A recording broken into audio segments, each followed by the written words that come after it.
मित्रों, आप सभी का आरसी टेक्निकल चैनल में स्वागत है। पाई नेटवर्क के विषय में आप आज दो बहुत बड़ी गुड न्यूज़ और जिनकी केवाईसी टेंटेटिव में फंसी हुई है उनके लिए एक बहुत बेहतरीन ट्रिक बताने वाला हूं, जिससे कि आपकी टेंटेटिव केवाईसी जो है वह फाइनल केवाईसी में हो जाएगा। पास्ड केवाईसी ग्रीन में आपका लिख कर आ जाएगा। और साथ ही पाई नेटवर्क की लिस्टिंग बाइनेंस पर कब होगी इस पर भी चर्चा करेंगे। और ऐसा न्यूज़ क्यों निकल कर आ रहा है कि बाइनेंस पर इसकी लिस्टिंग जो है होगी। अब चलते हैं, वीडियो शुरू करते हैं। लेकिन उससे पहले अगर आप हमारे चैनल पर पहली बार विजिट कर रहे हैं तो वीडियो के डिस्क्रिप्शन में दिए गए लिंक से जाकर के हमारे इस टेलीग्राम चैनल को ज़रूर ज्वाइन कर लीजिए, जहां पर कि हर छोटी बड़ी अपडेट आपको मिलती रहती है। 3 डॉट्स का टोकनोमिक्स मैंने रिलीज़ यहाँ पर जैसे रिलीज़ हुआ उसका भी अपडेट आपको दे दिया है। और देखिए डब्लू कॉइन की फार्मिंग इंड हो चुकी है, वो सारी अपडेट आपको यहाँ पर मिलती रहती है। तो अब चलते हैं, शुरू करते हैं वीडियो। अगर आप पाई माइनिंग ऐप को ओपन करते हैं तो यहाँ पर देखिए एक बड़ी गुड न्यूज़ आपको देखने को सबसे ऊपर मिलती है कि इसका जो इकोसिस्टम है वो एक्सपैंड किया जाएगा। पूरा आगे का फर्दर जो इकोसिस्टम है वह 14 मई को जो है इकोसिस्टम अनाउंसमेंट किया जाएगा कि मतलब इकोसिस्टम में क्या डेवलपिंग की जाएगी फ्यूचर में। और सबसे बड़ी बात कि बाइनेंस पर लिस्टिंग की न्यूज़ मैं क्यों कह रहा हूँ कि बाइनेंस पर ये लिस्ट हो सकता है और इसकी जो अनाउंसमेंट है वो आपको 14 से लेके 16 के बीच में देखने को मिल सकती है। आप एक चीज़ जानते होंगे, स्टेलार नेटवर्क, और स्टेलार नेटवर्क का जो कॉइन है वो है XLM। तो अगर आप यहाँ पर बाइनेंस को ओपन करते हैं, ये जैसे बाइनेंस को मैं ओपन करके रखा हूँ, बाइनेंस एक्सचेंज को ओपन करते हैं, एसेट में जाते हैं और डिपॉजिट में जा कर के यहाँ पर XLM सर्च करते हैं और यहाँ पर नेटवर्क स्टेलार सर्च करते हैं। क्योंकि स्टेलार का जो कोडिंग है ब्लॉकचेन का और लगभग ये जो पाई नेटवर्क की कोडिंग है सेम कोडिंग लगभग है। यहाँ से अगर इस एड्रेस को आप कॉपी कर लेते हैं, कॉपी करने के बाद आ जाते हैं यहाँ पर इनके पाई ब्लॉकचेन पर, और पाई ब्लॉकचेन पर अगर इस एड्रेस को आप पेस्ट करते हैं और सर्च करते हैं तो ये एड्रेस यहाँ पर एग्जिस्ट करता है। आप यहाँ पर देखेंगे तो ये एड्रेस यहाँ पर पब्लिक की के तौर पर एग्जिस्ट कर रहा है। और पब्लिक की के तौर पर एग्जिस्ट करने का मतलब कि इसका ब्लॉकचेन, पाई का ब्लॉकचेन और स्टेलार का ब्लॉकचेन एक ही कोडिंग पर बना हुआ है। और न्यूज़ ये भी निकल कर आ रही है कि यहाँ पर बाइनेंस में एक वॉलेट में पाई डिपॉजिट किया जा रहा है जो कि स्टेलार के नेटवर्क पर ही जो है बना हुआ है। तो इसलिए इसकी अनाउंसमेंट आपको 14 से 16 के बीच में क्यों मिल सकती है ये भी मैं आपको बताता चलूँ। यहाँ पर देखिए, अगर आप कॉइनडेक्स की बात करते हैं तो कॉइनडेक्स जो है यहाँ पर 14 से 16 मई के बीच में एक जो है ये मीटिंग करने जा रहा है, एक समिट करने जा रहा है जो कि centralised finance and on chain liquidity coming together in a reality meaningful वे इनका टॉपिक है। तो इसमें जो इसके निकोलस कैकली फाउंडर हैं उनका भी जो है इनविटेशन है, वो अगर यहाँ पर आएंगे तो हो सकता है कि सारा अनाउंसमेंट आपको 14 से 16 मई के बीच में जो इनका इकोसिस्टम का अनाउंसमेंट है और बाइनेंस की लिस्टिंग का अनाउंसमेंट है वो देखने को मिल जाए। अब दूसरी बात कर लेते हैं कि जिनकी केवाईसी जो है वो टेंटेटिव में फंसी है।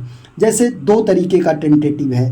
एक तो आप यहाँ पर 3 लाइंस को टच करके अगर आप मिननेट में जा कर के मिननेट चेकलिस्ट यहाँ पर टच करते हैं तो आपका यहाँ पर ये जो केवाईसी सबमिट है और केवाईसी रिजल्ट है ये दोनों यहाँ पर ग्रीन है, यहाँ पर दोनों ग्रीन है। लेकिन अगर आप यहीं पर पाई ब्राउज़र को ओपन करते हैं तो वहाँ पर आपका जो केवाईसी है वो टेंटेटिव शो कर रहा है और ये टेंटेटिव हटाना आपके लिए बहुत ज़रूरी है। इसके लिए आपको सबसे पहले अपने यहाँ पर प्रोफाइल में आकर के अपना पाई नेटवर्क का यूज़र नेम जो है वो नोट कर लेना है, क्योंकि एक फॉर्म भरना पड़ेगा। ये आपका यूज़र नेम है और यूज़र नेम के साथ साथ आपका @ करके जो लिखा रहता है वो यूज़र नेम है। और यहाँ पर आप किस ईमेल से जुड़े हैं वो ईमेल आपको अगर भूल गया है तो अपडेट को टच करेंगे तो ईमेल दिखाई देगा, उस ईमेल को भी आप नोट कर लीजिएगा। और यहाँ पर भी देखिए KYC आइडेंटिटी वेरिफिकेशन आपका टिक होगा, लेकिन आपका वहाँ पर पाई ब्राउज़र में टेंटेटिव शो कर रहा होगा। तो उसके लिए आपको एक लिंक दे दूँगा मैं अपने टेलीग्राम चैनल पर, उसे आप ओपन करिएगा।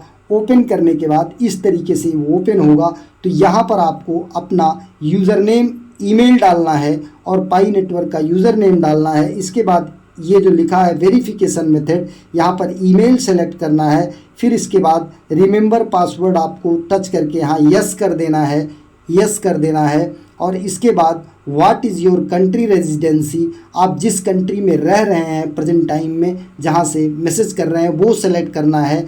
और इसके बाद आपको यहाँ पर आप सिटीजनशिप, मतलब किस कंट्री का आपने आईडी लगाया है वो सिटीजनशिप में रहेगा। और अगर दूसरी कंट्री में आप प्रेजेंट में रह रहे हैं तो वो कंट्री आप रेजिडेंसी में सेलेक्ट करेंगे। और एंड्रॉयड और iOS वर्जन यहाँ पे सेलेक्ट करेंगे कि आपका मोबाइल एंड्रॉयड है कि iOS है। तो यहाँ पर एंड्रॉयड सेलेक्ट कर लीजिएगा अगर आपका एंड्रॉयड होगा।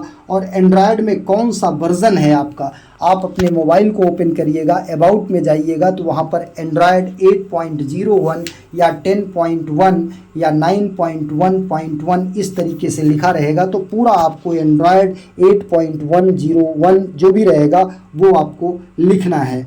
इसके बाद यहाँ पर आपको फ़ोन का ब्रांड और मॉडल लिखना है। जैसे आपका Vivo 100Y है तो Vivo 100Y लिखना है। इसके बाद प्रियर टू एप्लीकेशन, इसमें नन कर देना है। और इसके बाद इसमें भी नन कर देना है। और KYC रिव्यू पेंडिंग, यहाँ पर आपको जो है ये, अगर आपको रिमेंबर है कि आपने KYC कब किया था, जैसे बिफोर जनवरी 2022, तब से आपकी पेंडिंग है, मतलब टेंटेटिव में है, तो आप इसे सेट करिएगा। अगर आपको कुछ नहीं याद है तो आई डू नॉट रिमेंबर पर टच करिएगा, इसमें नन नहीं टच करना है, ध्यान दीजिएगा, इसी में आपको नन नहीं टच करना है। अगर याद नहीं है तो I do not remember touch कर देना है। अगर आपको याद है तो इसमें से कोई ना कोई सेलेक्ट करना है।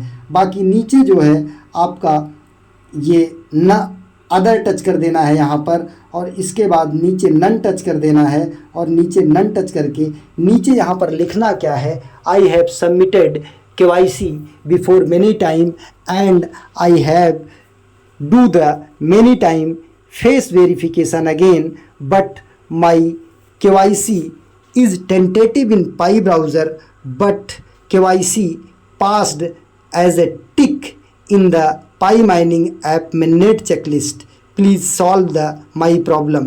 ये मैसेज मैं आपको अपने टेलीग्राम पर भी लिख करके दे दूंगा। इतना करने के बाद आप यहाँ पर सेंड कर दीजिएगा। और अगर हो सके तो आपका जो टेंटेटिव KYC है पाई ब्राउज़र में, उसका स्क्रीनशॉट ले करके ब्राउज़र पे जा करके उस स्क्रीनशॉट को सबमिट करके तब सेंड कर दीजिएगा। इतना करने के बाद आपका लगभग 24 घंटे के अंदर या 10 दिन, 15 दिन, 1 महीने में आपका KYC जो है वो टेंटेटिव से पास्ड KYC ग्रीन में लिख कर आ जाएगा, बशर्ते कि आपका फेस वेरिफिकेशन टेंटेटिव KYC के बाद कम से कम 2-3 बार हुआ हो। एक नए वीडियो के साथ, एक नए अपडेट के साथ पुनः हाजिर होते हैं। तब तक के लिए नमस्कार, जय।